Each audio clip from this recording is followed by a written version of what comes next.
Hey, if you want to connect your Huawei FreeBuds 5 with your Android phone, first of all you have to open this charging case, input both earbuds inside, then locate this button, it's on the right side of the case.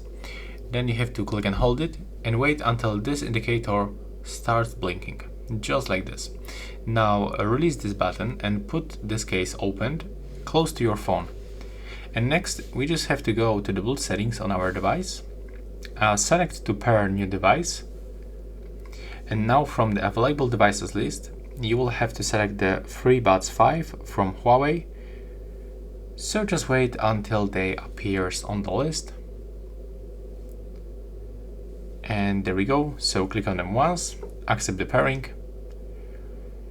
And right now we are successfully connected. As you can see right now, this icon is not blinking anymore. And if you want to know how to add this earbuds into the AI Live application and use more advanced features, I have separate video on my YouTube channel so you can find how to do this.